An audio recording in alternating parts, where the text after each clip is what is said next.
um mediador, né? Mediador de conflito tanto na justiça, como nós falamos aqui, para o Poder Judiciário, como na saúde e na educação. Essa constelação também se aplica, não? Ai, é minha paixão. A constelação.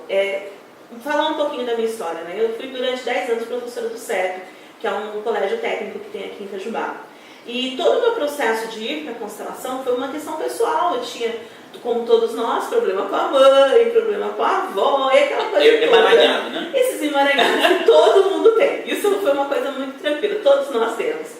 E aí, eu lembro que a primeira vez que eu entrei num curso de constelação, a minha primeira aula, a minha apresentação foi assim: não, eu sou professora de psicologia, não tenho intenção nenhuma em trabalhar com isso. Eu só vim aqui para conhecer um pouco mais. Olha. E na época, a minha diretora era a Márcia Queradia. A diretora é excelente, uma gracinha ela. Brava, mas perfeita. E a Márcia me deu muita abertura de trabalhar com as constelações na escola. Então, durante quase 10 anos, na realidade eu comecei ali por 2008, 2009, eu tive a oportunidade de experimentar, de forma até muitas vezes silenciosa, as dinâmicas da constelação na escola. Então, o que eu percebo, e aí eu fui percebendo com relação aos meus alunos, que nós carregamos muitas dores silenciosas e que a gente nunca sabe quem é o que está do outro lado. E eu fui aprendendo a respeitar os meus alunos, fui aprendendo a entender por que às vezes um aluno está tão agressivo comigo, é porque ele veio em minha mãe. E aí ele projetava os problemas dele familiares dentro da minha relação com ele. E a hora que eu fui devolvendo esse aluno para a mãe dele, porque na constelação se posiciona muito, eu não sou a sua mãe. Não precisa brigar comigo.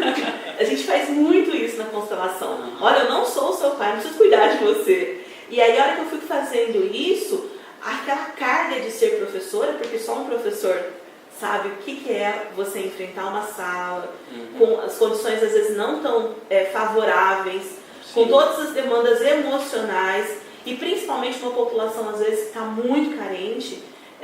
Quem é um professor sabe do que eu estou falando. E aí você tem uma teoria que te fortalece para você conseguir fazer bem para você e bem para o aluno, é muito bacana. A constelação da educação, ela é libertadora para o professor, porque começa a ter uma ferramenta que dá uma luz no final do túnel, uma luz real. Olha, se eu agir dessa forma, eu consigo me proteger um pouco mais emocionalmente, não emaranhar com a história do outro, não me envolver de forma patológica, porque não se envolver não significa que eu não vou contribuir para que o outro melhore, mas eu vou deixar de sofrer o problema do outro. Sim. Porque, lembra quando eu falei lá no comecinho? Se eu vou sofrer o problema do outro, eu não resolvo. Porque quem resolve o próprio problema é a pessoa. Então o professor muitas vezes ele sofre por isso, porque ele não consegue resolver o problema. E na constelação você passa a ter essa consciência de fortalecer o outro para ele resolver. Olha, que legal, muito bacana, viu, Luciano? Por isso todas essas informações acumuladas aí, para que a gente possa trazer também essa mensagem que muitas vezes é de esperança para aquelas pessoas que nos ouvem, achando que não há saída, que há dificuldades, e que essa prática terapêutica pode e vai ajudar muitas pessoas, como já tem contribuído, né? Uma dúvida, eu trabalho com política pública. O que a constelação familiar pode contribuir para a política pública?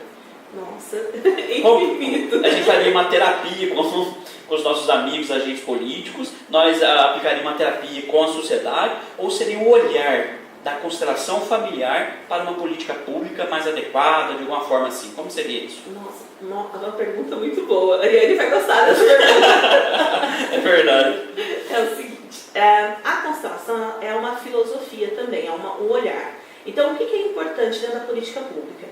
A política assistencialista, aquela que olha para o outro como se ele fosse menor e precisasse de mim, é uma política muito perigosa, porque eu vou mantendo as pessoas como criança. Na constelação, a gente vai perceber a promoção da força do outro. Então, enquanto olhar filosófico, enquanto olhar realmente de desenvolvimento, na constelação eu olho para o outro e falo: se você está nessa condição, você tem força para lidar com isso, porque essa é a sua história. E como eu posso contribuir? Acreditando na sua força e potencializando ela. Então eu desenvolvo a pessoa na sua confiança interna. Porque na verdade, se a gente observar bem, Serena, o que as pessoas estão baqueadas na sua autoestima emocional, na sua capacidade de fazer. Então, quando elas chegam, elas estão quebradas. Então, o que a gente tem que fazer? O primeiro momento é acreditar que o outro pode. Essa é uma visão importantíssima da constelação. É olhar para o outro e falar, se você está passando por isso, essa história é sua e você tem força para lidar com isso. Isso enquanto filosofia. Enquanto técnica terapêutica, ela pode ser aplicada.